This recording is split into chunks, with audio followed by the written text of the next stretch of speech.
बच्चों, ये 4th lecture है और आज के लेक्चर में हम लोग conditions for maxima and minima के बारे में स्टडी करेंगे और उसके बाद इंटीग्रेशन क्या होता है वो पढ़ेंगे। ठीक है, तो पहले हम लोग पढ़ेंगे conditions for maxima and minima, कैसे मैक्सिमा और मिनिमा फाइंड आउट करते हैं। मान लो कोई function y equal to f x दिया हुआ है, तो कंडीशन मैक्सिमा और मिनिमा वैल्यूज फाइंड आउट करने के लिए किसी फंक्शन की y के लिए पहले हम लोग पहला डेरिवेटिव फाइंड आउट करेंगे y का, dy बाई dx, x के रिस्पेक्ट में फर्स्ट डेरिवेटिव फाइंड आउट करेंगे। सो इस पूरे टर्म को हम लोग शॉर्ट में y डैश भी लिखते हैं। y डैश का मतलब हुआ first derivative of y। y dash का मतलब हुआ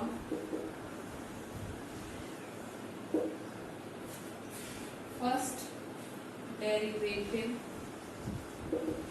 of y with respect to x। ठीक है, इसको ये भी लिखा जाता है। सो ये सिंबल यूज करते हैं। अब इसी तरह से सेकंड डेरिवेटिव अगर फाइंड आउट करना हो तो इसको लिखेंगे y डबल डैश या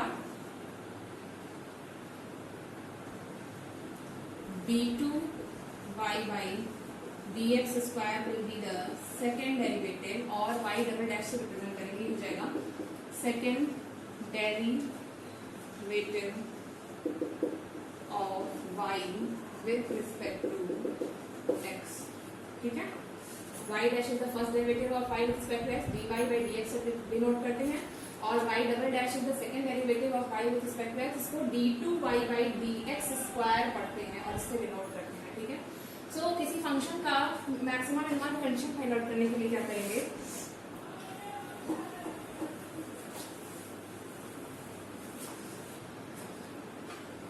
पहले फर्स्ट डेरिवेटिव फाइंड आउट करेंगे y डैश, ठीक है, और उसको जीरो पुट कर देंगे। सबसे पहले क्या करेंगे, we will find out the first derivative of y with respect to x and put it to equal to 0।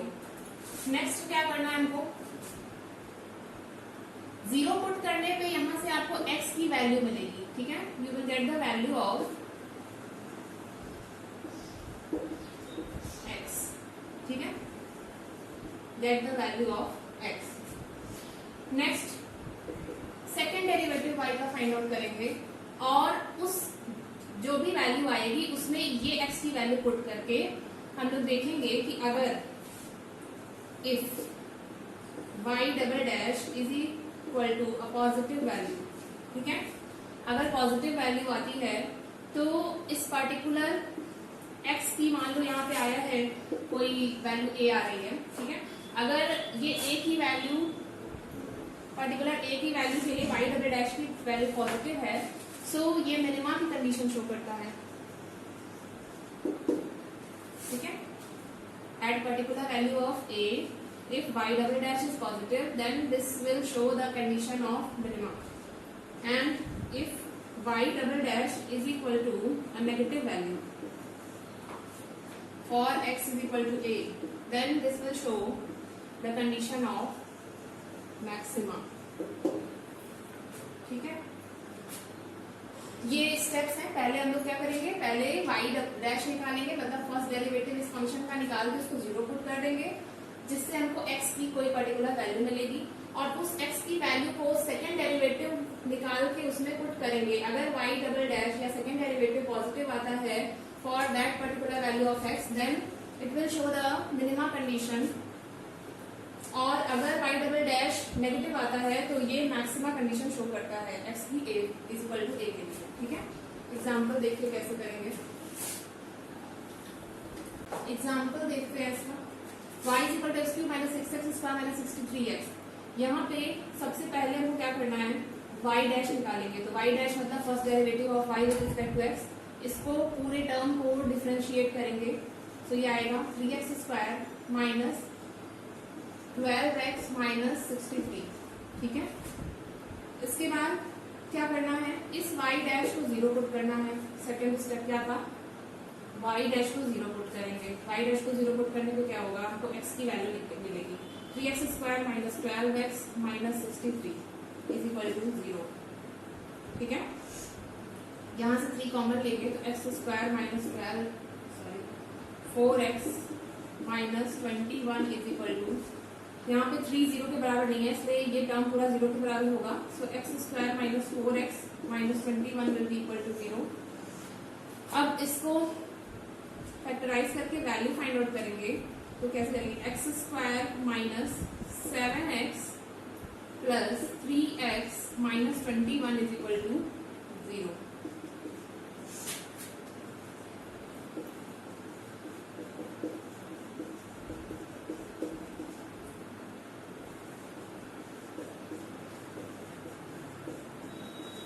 यहाँ पे x की दो वैल्यूज आएंगे, एक है -3 और एक +7। ठीक है, फर्स्ट स्टेप क्या था? आपको जो फंक्शन दिया है उसको फर्स्ट डिफरेंशिएट करना है, फर्स्ट डेरिवेटिव फाइंड आउट करना है, देन उस डेरिवेटिव को 0 पुट करना है। 0 पुट करके आपको x की वैल्यू मिलेगी। अब नेक्स्ट स्टेप लास्ट क्या है? आपको ये x की वैल्यू पुट करनी है y डबल डैश में। तो पहले y double dash find out करेंगे। y डबल डैश क्या हो जाएगा? y डबल डैश मतलब इसी टर्म को एक बार और डिफरेंशिएट कर देंगे। ठीक है, तो y double dash equal to d by d x of y dash, ये हो जाएगा d by d x of 3x square minus 12x minus 63। Differentiate कर देंगे इसको फिर से सेकेंड डेरिवेटिव। सो यहाँ पे आएगा 6x minus 12, y double dash आपका आ गया 6x माइनस 12। अब क्या करना है? ये जो x की वैल्यूज आई हैं इसको यहाँ पुट करके मैक्सिमा और मिनिमा की कंडीशन फाइंड करेंगे। मैक्सिमा कब आएगा? जब y डबल डैश आपका नेगेटिव आएगा। तो x की पर्टिकुलर वैल्यू के लिए y डबल डैश की वैल्यू अगर नेगेटिव आती है तो y की वो वैल्यू मैक्सिमा होगी, और अगर इसकी वैल्यू किसी x की वैल्यू के लिए पॉजिटिव आती है तो उस पर्टिकुलर x की वैल्यू के लिए y की वैल्यू मिनिमम हो। ठीक है, दो वैल्यू करो। x is equal to for x is equal to -3, y double डैश कितना आएगा? -18 माइनस 12। ठीक है, यही आएगा ना, तो ये आ जाएगा आपका -30 for x is equal to +7। +7 के लिए y डबल डैश कितना आ रहा है? +7 पुट करेंगे तो आएगा 42 माइनस 12, ये आपका आएगा +30। सो x इज इक्वल टू -3 के लिए वैल्यू y डबल डैश की -30 आ रही है। So this is showing the condition of maxima. और यहाँ पे x इज इक्वल टू +7 के लिए y डबल डैश की वैल्यू आ रही है +30, तो ये क्या शो कर रहा है? मिनिमा की कंडीशन। इसमें आप करते क्या है, इसके बाद आपको इतना डिटेल नहीं पढ़ना है। ग्राफ प्लॉट करेंगे तो जो वैल्यूज आएंगी x इज इक्वल टू -3 और y इज इक्वल टू +7 के लिए, वहां पे हम लोग देखेंगे कि y की वैल्यू कहाँ पे मैक्सिमा है, किस पे? -30, y डबल डैश -30 मैक्सिमा आएगा और y डबल डैश +30 पे मिनिमा आएगा। ठीक है, तो ये था आपका मैक्सिमा मिनिमा की कंडीशन। जब इससे रिलेटेड कहीं कोई क्वेश्चन आएगा फिजिक्स में तब मैं वहां पे आपको एक्सप्लेन कर दूंगी। Next topic is integration. Integration क्या होता है? इंटीग्रेशन डिफरेंशिएशन का रिवर्स प्रोसेस होता है। जैसे कि थोड़ा सा डिफरेंशिएशन को रिवाइज कर लेते हैं। यहाँ पे मैंने बताया था कि अगर एक ऑब्जेक्ट ऊपर से नीचे गिर रहा है सरफेस की तरफ, सो इस ऑब्जेक्ट पे due to acceleration due to gravity, acceleration की वजह से, डाउनवर्ड एक्सेलरेशन की वजह से इसकी जो वेलोसिटी होगी वो हर पॉइंट पे चेंज होती जाएगी। नीचे आते आते इसकी वेलोसिटी बढ़ती जाएगी, सरफेस के पास आते आते सबसे ज्यादा होगी। ठीक है, सो हर पॉइंट पे वेलोसिटी इंक्रीज कर रही है। तो हमने डिफरेंशिएशन में क्या किया था, इस पूरी लेंथ को, मतलब यहाँ से यहाँ जो हाइट कवर करेगा, इसको हमने छोटे छोटे पार्ट्स में डिवाइड किया था for very small interval of time which is tending towards 0। ठीक है, सो उस कंडीशन में हमने v की वैल्यू निकाली थी, जिसे बोला था instantaneous velocity, v is equal to dx by dt। ठीक है, हमने क्या किया था, for very small interval of time delta t is tending towards 0, छोटे छोटे टाइम्स में डिवाइड किया था। इतने छोटे टाइम इंटरवल थे जो कि इनफाइनाइट टाइम्स स्मॉल है। ठीक है, टेंडिंग टुवर्ड्स 0, और उस पर्टिकुलर डिस्टेंस ट्रेवल के लिए हमने इंस्टेंटेनियस वेलोसिटी फाइंड आउट, किसी भी एक पर्टिकुलर पॉइंट पे निकाल सकते हैं, यहाँ निकाल सकते हैं, आप यहाँ निकाल सकते हैं, किसी भी पॉइंट पे वेलोसिटी फाइंड आउट किया जा सकता है यूजिंग दिस एक्सप्रेशन। अब इंटीग्रेशन में क्या करेंगे, ये जो हमने डिवाइड कर किया था पूरी हाइट को डिफरेंट टाइम इंटरवल के लिए, ठीक है, से मतलब dt की वैल्यू इनफाइनाइट टाइम्स करके और इनफाइनाइट डिवीजन्स किए थे इसके dx। अब हमको करना क्या है, इंटीग्रेशन में इन सबको जोड़ के हमको ओवरऑल वैल्यू निकालनी है। डिफरेंशिएशन मैंने डिवाइड किया था, इंटीग्रेशन में हमें सम करना है सबका, ठीक है। डिवाइड करके हमने अलग अलग पॉइंट्स पे वैल्यू फाइंड आउट कर सकते हैं। इंटीग्रेशन में क्या करेंगे, ये जो डिवीजन कर रखा था उस सबको आपको जोड़ देना है, ठीक है। So it is a reverse process of differentiation. इसको डिनोट कैसे करते हैं, ये सिंबल होता है इसको डिनोट करने का, ठीक है। If fx is the differential coefficient of a function y is equal to, मान लिया कि fx कोई differential coefficient है किसी फंक्शन fx का, कैपिटल fx से यहाँ डिनोट कर रहे हैं, which is equal to y with respect to x, then हम लोग इस तरह से लिख सकते हैं dy by dx, यहाँ y is a function जिसकी वैल्यू क्या है fx है, ठीक है। dy dx of fx वो किसके बराबर हमने मान लिया है, एक फंक्शन है fx के बराबर, मतलब fx is the differential coefficient of the function y, ठीक है। इसके बाद हम लोग क्या करेंगे, यहाँ पे dx से मल्टीप्लाई करते हैं इस इक्वेशन में, ये हो जाएगा dy is equal to d of fx is equal to fx dx, ये आएगा। नेक्स्ट मैंने क्या कहा कि जो छोटे छोटे इंटरवल्स में आपने डिवाइड किया था अब उन सबको ऐड करना है, ठीक है।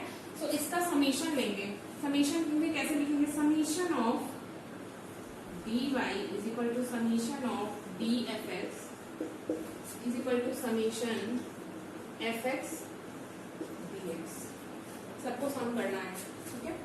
सम करने के बाद जो वैल्यू आएगी वो आपकी इंटीग्रेशन का रिजल्ट होगा।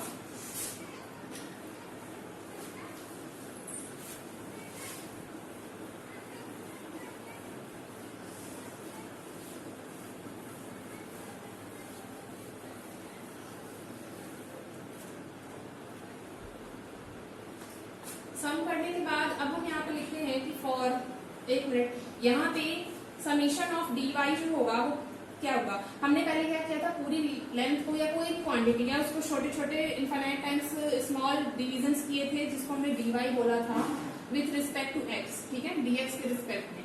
अब हमने सबको जोड़ दिया तो जो ओवरऑल वैल्यू आएगी वो y ही आएगी यहाँ पे। सो यहाँ पे हम लोग लिखेंगे y इज इक्वल टू, इस फंक्शन की भी सेम वैल्यू होगी, समीशन और d मिलके ये पूरे फंक्शन की वैल्यू देगा, तो ये हो जाएगा fx।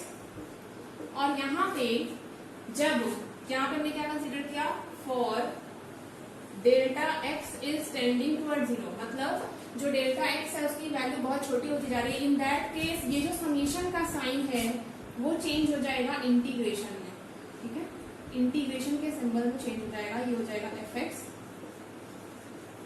dx for very small interval of time which is tending toward 0, this summation will change into integration symbol of function which is the differential coefficient of this function y into dx, ठीक है। अब इसका जो भी result आएगा वो आपका integration करने के बाद y का रिजल्ट होगा, ठीक है। कुछ फॉर्मूले हैं यहाँ पे, देखिए, पहला integration of x to the power n dx is equal to x to the power n plus 1 upon n plus 1 provided n is not equal to -1। ये मैंने अभी डिफरेंशिएशन में आपको बताया था कि जब x to the power n का डिफरेंशिएशन करते हैं तो क्या करते हैं, n से मल्टीप्लाई करते हैं और पावर में से एक माइनस कर देते हैं। तो मैंने बोला कि integration is the reverse process of differentiation. तो यहाँ पे जस्ट उसका उल्टा करेंगे, पावर में एक ऐड करके जो पावर आएगी उससे डिवाइड कर देंगे। यहाँ पे एक कंडीशन दी हुई है कि n -1 के बराबर नहीं होना चाहिए, इसलिए क्योंकि अगर n -1 के बराबर होगा तो इसको हम लोग लिख सकते हैं 1/x, और शायद आपने डिफरेंशिएशन में पढ़ा है कि 1/x log x का जो डिफरेंशिएशन होता है वो होता है 1/x, इसलिए यहाँ पे n इज इक्वल टू -1 के लिए ये वाला फॉर्मूला यूज नहीं करेंगे बल्कि ये फॉर्मूला यूज करेंगे। मतलब 1/x का इंटीग्रेशन क्या हो जाएगा, ln x, क्योंकि ln x का डिफरेंशिएशन 1/x होता है।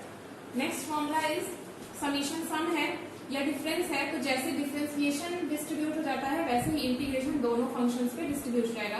यहाँ पे u और v x के फंक्शंस हैं, ठीक है। यहाँ पे इंटीग्रेशन ऑफ 1, यहाँ पे कुछ नहीं दिया और उसका मतलब यहाँ 1 दिया है, 1 dx। इसका मतलब क्या हुआ, इसका वैल्यू आएगा x। कैसे, x को जब हम डिफरेंशिएट करते हैं तो क्या आता है, 1 आता है। ठीक है, कैसे x टू द पावर 1 को डिफरेंशिएट करेंगे तो आएगा 1 into x to the power 1 minus 1 is equal to 1। इसीलिए जब x को इंटीग्रेट 1 को इंटीग्रेट करेंगे तो जिसके रिस्पेक्ट में इंटीग्रेट करेंगे वही वैल्यू यहाँ पे आ जाएगी। ठीक है, नेक्स्ट यहाँ पे x to the power n के साथ एक कांस्टेंट है, तो जैसे डिफरेंशिएशन होता था कांस्टेंट का इंटीग्रेशन डिफरेंशिएशन नहीं किया जाता था, वैसे यहाँ पे भी कांस्टेंट टर्म इंटीग्रेशन से बाहर आ जाएगा। जब भी हम इंटीग्रेशन करेंगे तो कांस्टेंट को बाहर लिख के तब x to the power n का डिफरेंशिएशन इसी फॉर्मूले से कर देंगे। ठीक है, तो ये आ गया आपका आंसर। नेक्स्ट है integration of x to the power, मैंने बता दिया। Next sin x dx। Differentiation में आपने पढ़ा होगा कि cos x का डिफरेंशिएशन होता है माइनस sin x। ठीक है, तो इंटीग्रेशन जब हम sin x का करेंगे तो वो आएगा माइनस cos x, जस्ट उसका उल्टा। यहाँ पे cos nx का डिफरेंशिएशन इंटीग्रेशन करेंगे तो उसका फॉर्मूला है sin nx by n। Differentiation में क्या करते थे, पहले cos nx का डिफरेंशिएशन करते थे। ठीक है, वो आता था, मान लो माइनस साइन nx आया, उसके बाद ये क्योंकि फंक्शन ऑफ फंक्शन है, यहाँ पे cos थीटा के साथ थीटा में भी एक फंक्शन है x का nx, तो nx को भी अलग से डिफरेंशिएट किया जाता था। तो इंटीग्रेशन में भी सेम प्रोसेस अप्लाई करेंगे। ठीक है, साइन थीटा का डिफरेंशिएशन हो जाता है cos थीटा, तो यहाँ पे cos थीटा का इंटीग्रेशन हो जाएगा sin थीटा, और जो ये टर्म आएगा उसमें जो भी कांस्टेंट वैल्यू उससे डिवाइड कर देंगे। ठीक है, इसी तरह से बहुत सारे फॉर्मूले हैं जो मैं आपको शेयर कर दूंगी, आपको सारे फॉर्मूले याद करने हैं। ठीक है, कहाँ से आया वो इतना ज्यादा डिटेल में नहीं पढ़ना है। बस दो तरह के होते हैं, एक होता है इनडेफिनिट इंटीग्रल्स और दूसरा होता है डेफिनिट इंटीग्रल्स। इनडेफिनिट इंटीग्रल्स वो होते हैं जिसमें इंटीग्रेशन की लिमिट नहीं दी होती है। जैसे कि मैंने यहाँ पे ऑब्जेक्ट आपको एग्जांपल बताया था कि एक बॉल ऊपर से नीचे गिर रही है तो वो कितनी कहाँ से चली और कहाँ तक पहुंची, वो लिमिट नहीं दी होती है इसमें। बट डेफिनिट इंटीग्रल्स में लिमिट दी होती है कि ऑब्जेक्ट ने किस पॉइंट से मूव करना स्टार्ट किया और कहाँ पे उसका फाइनल डेस्टिनेशन क्या था। ठीक है, मतलब मान लो अगर हमें एरिया निकालना है। ठीक है, एरिया निकालने के लिए हमको किसी पर्टिकुलर ऑब्जेक्ट का एरिया निकालने के लिए उसकी वैल्यू दी हुई है, तो लिमिट्स क्या हो सकती हैं उसकी, एरिया कहाँ से स्टार्ट हो रहा है 0, और अगर उस ऑब्जेक्ट की लेंथ l है तो उसकी फाइनल लिमिट हो जाएगी l, मतलब lower limit will be 0 and upper limit will be l। ठीक है, तो डेफिनेट इंटीग्रल्स में वैल्यू दी होती है कि लोअर लिमिट क्या है और अपर लिमिट क्या है, कहाँ से कहाँ तक इंटीग्रेट करना है। ठीक है, कहाँ से कहाँ तक हमको जोड़ना है पूरे ऑब्जेक्ट के लिए, किसी पर्टिकुलर फिजिकल क्वांटिटी के लिए। ठीक है, इनडेफिनिट में कुछ नहीं दिया होता है, सिंपल आपको इंटीग्रेशन करना होता है। सो इनडेफिनिट इंटीग्रल्स में भी दो तरह से हम इंटीग्रेशन कर सकते हैं।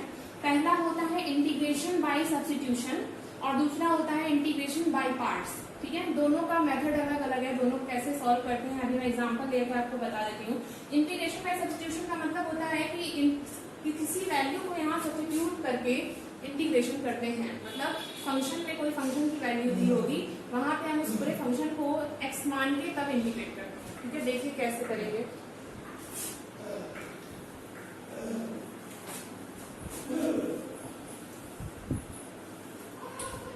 For example integration of 1 by ax plus b dx। ठीक है, इसका इंटीग्रेशन करना है तो क्या करेंगे, यहाँ पे put ax plus b is equal to z। ये जो पूरा टर्म है इसको हम एक अलग से वैल्यू फंक्शन मान के पुट कर देंगे। ठीक है, z is also function of x। तो यहाँ पे क्या करेंगे, अब इसके बाद इस पूरे टर्म को डिफरेंशिएट करेंगे। तो a का differentiate with respect to x, इधर x के रिस्पेक्ट में डिफरेंशिएशन है, तो इधर ये भी एक फंक्शन ऑफ x है, तो ये z के रिस्पेक्ट में डिफरेंशिएट कोई अलग से हमने मान लिया है फंक्शन है। तो a dx प्लस b का डिफरेंशिएशन 0 हो जाएगा, ये हो जाएगा dz। ठीक है, सब्स्टिट्यूशन करना है हमको, हमने मान लिया है कि ये पूरा फंक्शन जो है वो z के बराबर है, तो अब हम यहाँ इस फंक्शन में से x को सब जगह से रिप्लेस करके z के टर्म्स में रिप्रेजेंट करेंगे। ठीक है, तो यहाँ पे dx की वैल्यू क्या आ गई, dz बाई a। अब सब्स्टिट्यूशन करेंगे, इसकी वैल्यू z पुट कर देंगे और dx की value dz by a put कर देंगे। ठीक है, so integral 1 by ax plus b dx will be equal to 1 by z dz by a। ठीक है, ये हो जाएगा, a कांस्टेंट है, a का इंटीग्रेशन नहीं होगा, तो इंटीग्रल dz by z, और 1 by z का इंटीग्रेशन होता है ln x। तो ये आंसर आएगा आपका 1/a इंटू ln z। अब फाइनली जो आंसर इंटीग्रेशन करने के बाद आएगा उसमें हम z की फिर से यही जो वैल्यू हमने कंसीडर की थी वो वहां पे पुट करना है। तो आपका फाइनल आंसर आ जाएगा 1/a ln ax plus b। ये आपका फाइनल आंसर है इंटीग्रेशन का। एक चीज और यहाँ पे एक कांस्टेंट ऐड किया जाता है किसमें, इनडेफिनिट इंटीग्रल जब हम कंसीडर करते हैं तो उसमें कांस्टेंट ऐड किया जाता है इंटीग्रेशन करने के बाद। ये इसलिए करते हैं क्योंकि आपने डिफरेंशिएशन में देखा होगा कि जब भी कांस्टेंट टर्म का डिफरेंशिएशन करते हैं तो वो जीरो हो जाता है, ठीक है। और यहाँ पे अगर हम उसका उल्टा प्रोसेस कर रहे हैं तो हमें एग्जैक्टली नहीं पता कि वो कांस्टेंट क्या है, ठीक है। क्योंकि मैंने क्या कहा कि यहाँ पे अगर इसको डिफरेंशिएट करेंगे इस पूरे टर्म को, ठीक है, c के साथ, तो इसका जो डिफरेंशिएशन आपका हो जाएगा 1/az, जैसा यहाँ तक तो दिख रहा था az था, ठीक है। लेकिन साथ में जो कांस्टेंट टर्म है उसका डिफरेंशिएशन जीरो हो जाएगा। इसलिए जब हम उल्टा प्रोसेस करेंगे फॉर इनडेफिनिट इंटीग्रल्स तो हम एक कांस्टेंट ऐड करते हैं। उस कांस्टेंट की वैल्यू कुछ भी हो सकती है। जनरली हम लोग फिजिक्स में इस कांस्टेंट की वैल्यू पुट नहीं करते, मैथमेटिक्स में फाइंड आउट करते होंगे। तो यहाँ पे कांस्टेंट की वैल्यू जनरली फिजिक्स में जीरो होती है, हम लोग कंसिडर कर लेते हैं c = 0, ठीक है। सो ये याद रखिएगा कि जब भी इनडेफिनिट इंटीग्रल्स फाइंड आउट करेंगे तो वहां पे हमेशा एक कांस्टेंट की वैल्यू पुट की जाती है। इनडेफिनिट इंटीग्रल्स क्या होते हैं, जिसमें लिमिट्स ना दी हो इंटीग्रेशन, ठीक है, अपर एंड लोअर लिमिट्स ना दी हो। ये तो पहला मेथड हुआ इंटीग्रेशन बाय सब्स्टिट्यूशन। दूसरा क्या था, इंटीग्रेशन बाय पार्ट्स का फॉर्मूला होता है, ये आपको याद करना पड़ेगा। इंटीग्रेशन ऑफ यूवी मल्टीप्लाइड एक दूसरे में, और u and v both are the function of x with respect to x is equal to, पहले फंक्शन को कांस्टेंट कंसीडर करके इंटीग्रल के बाहर लिखते हैं और दूसरे फंक्शन को इंटीग्रेट करते हैं with respect to x, then minus sign put करते हैं। उसके बाद इंटीग्रेशन ऑफ, पहले फंक्शन को डिफरेंशिएट करते हैं, दूसरे को इंटीग्रेट करते हैं, और इस पूरे का इंटीग्रेशन होता है। ये फॉर्मूला है, ठीक है, ज्यादा आपको दिमाग नहीं लगाना है, बस इसको याद करना है कि ये फॉर्मूला होता है किसका, इंटीग्रेशन बाय पार्ट्स का। वैसे फिजिक्स में इसका बहुत ज्यादा यूज नहीं है क्योंकि यहाँ पे मैंने मेंशन किया था कि integration by parts is also the method of integration, so मुझे बताना पड़ रहा है। तो यहाँ पे एग्जाम्पल मैंने लिया है x cos x dx, इसको कैसे करेंगे इंटीग्रेट। यहाँ पे भी दो फंक्शन है x और cos x। तो पहला पार्ट में क्या करना है हमको, किसी एक को, ये कोई कंपल्सरी नहीं है कि आप इसी को फर्स्ट फंक्शन, इसको सेकंड फंक्शन माने, इसको भी फर्स्ट और इसको सेकंड मान सकते हैं। सो मैं यहाँ पे इसको फर्स्ट फंक्शन कंसीडर कर रही हूँ। सो x को कांस्टेंट कंसीडर करके दूसरे का इंटीग्रेशन करना है। तो यहाँ पे क्या हो जाएगा, x को कांस्टेंट कंसीडर कर लेंगे और cos x dx दूसरे टर्म का इंटीग्रेशन करेंगे, माइनस इंटीग्रेशन ऑफ पहले टर्म का डिफरेंशिएशन, मतलब d/dx ऑफ x इंटू दूसरे टर्म का इंटीग्रेशन cos x dx, फिर इस पूरे टर्म को इंटीग्रेट करेंगे, ठीक है। जैसे फॉर्मूला लिखा था वैसे ही सेम एज मैंने लिखा है। अब इसके बाद ये आ जाएगा cos x का इंटीग्रेशन sin x होगा, क्योंकि sin x का डिफरेंशिएशन cos x होता है। तो यहाँ पे हो जाएगा x sin x minus d/dx of x 1 होगा, ठीक है, minus integral 1 into sine x dx, ठीक है। ये आ जाएगा x साइन एक्स माइनस, इसका इंटीग्रेशन अगेन हो जाएगा आपका माइनस cos x, क्योंकि cos x का डिफरेंशिएशन माइनस साइन एक्स होता है, इसलिए यहाँ पे साइन एक्स का differentiation integration minus cos x हो जाएगा, और माइनस माइनस यहाँ ऑलरेडी माइनस साइन था तो माइनस माइनस प्लस हो जाएगा। ये आपका फाइनल आंसर है, integration of x cos x dx by integration by part. हाँ, एक चीज और, यहाँ पे एक कांस्टेंट ऐड करेंगे, जैसा कि मैंने आपको बताया था कि इनडेफिनिट इंटीग्रल्स में हमेशा कांस्टेंट ऐड किया जाता है, ठीक है। ये हो गया आपका इनडेफिनिट इंटीग्रल्स। दो मेथड्स थे, पहला था इंटीग्रेशन बाय सब्स्टिट्यूशन और दूसरा इंटीग्रेशन बाय पार्ट्स, ठीक है। इसके बाद डेफिनिट इंटीग्रल्स का भी फॉर्मूला होता है, उसको कैसे करेंगे देखिए। Next topic is definite integrals. Definite integrals में मैंने बताया था कि इंटीग्रेशन की लिमिट्स दी होती है, और ये पूरा फॉर्मूला है डेफिनिट इंटीग्रल्स का। इसको इंटीग्रेट फॉर्मूले से ही करते हैं, जो मैंने इंटीग्रेशन का फॉर्मूला बताया है उसी मेथड से इंटीग्रेट सेम मेथड से करेंगे, बट जो आफ्टर इंटीग्रेशन रिजल्ट आता है उसमें लिमिट पुट करनी होती है। यहाँ पे a क्या है, लोअर लिमिट है, and b is the upper limit. यहाँ पे लिख लीजिए a is lower limit and b is upper limit. ठीक है, ये वैल्यूज यहाँ पे पुट करनी होती है। तो इंटीग्रेशन करने के बाद अगर फंक्शन की वैल्यू आई है f(x), तो इस तरह से स्क्वायर ब्रैकेट के बाहर लोअर लिमिट नीचे और अपर लिमिट ऊपर लिखी जाती है। उसके बाद ये दोनों वैल्यूज पुट की जाती हैं फंक्शन में। तो फंक्शन में सबसे पहले अपर लिमिट पुट की जाती है, देन माइनस साइन लगा के लोअर लिमिट पुट की जाती है, जो भी वैल्यू आई है उसमें। देखिए कैसे करेंगे। जैसे कि ये फंक्शन है, इसका फॉर्मूला होता है इंटीग्रेशन का। इसका इंटीग्रेशन होता है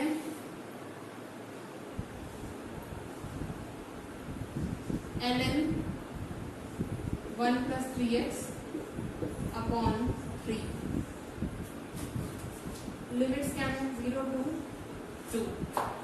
फॉर्मूला मैंने दिया है, उसमें देखिएगा क्या होता है कि ऊपर वाले का ये जो पूरा टर्म है इसका इंटीग्रेशन करते हैं, उसके बाद ये जो टर्म बचा है इसको नीचे डिनोमिनेटर में डिफरेंशिएट कर देते हैं। ठीक है, तो आप देख सकते हैं कि 1 + 3x का डिफरेंशिएशन 3 आएगा। ये फॉर्मूला होता है। ठीक है, अब वैल्यूज पुट करेंगे तो अपर लिमिट पहले पुट करेंगे, तो यहाँ पे आ जाएगा ln 1 + 3 × 2 अपॉन 3 को आप कॉमन भी ले सकते हैं क्योंकि वैल्यू हमें यहाँ पुट करनी है, माइनस ln 1 + 3 × 0 अपॉन 3। ठीक है, ये कितना आ जाएगा, 1/3 ln 7 माइनस ln 1। ठीक है, अब ये जो वैल्यूज आई हैं यहाँ पे ln 7 और ln 1, इसको लॉग टेबल से देखा जाता है, जो कि जब क्लासेस स्टार्ट होंगी तो मैं आपको बता दूंगी कि लॉग टेबल कैसे देखी जाती है। ठीक है, वो वैल्यूज जब यहाँ पे पुट कर देंगे तो आपको फाइनल आंसर आ जाएगा कि फाइनल आंसर क्या होगा, integral of 1/1 + 3x dx from limit 0 to 2 का। ठीक है,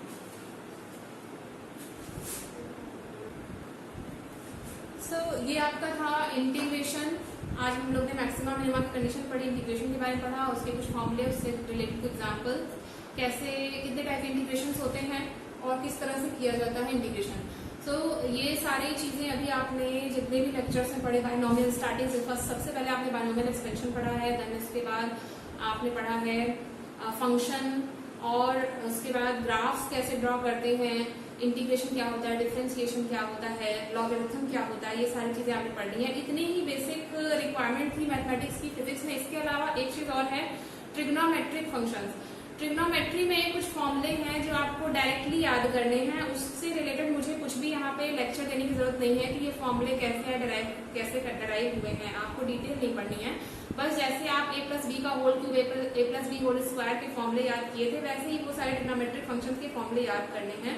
उनका फिजिक्स में कहीं ना कहीं यूज है। ठीक है, इसलिए उसका PDF मैं अलग से आपको शेयर कर दूंगी। और यहाँ पे आपका मैथमेटिकल टूल्स जो चैप्टर 0 था, बेसिक मैथमेटिक्स फॉर फिजिक्स, वो आज आपका खत्म होता है और हम लोग नेक्स्ट लेक्चर से फिजिक्स का फर्स्ट चैप्टर स्टार्ट करेंगे। Thank you class.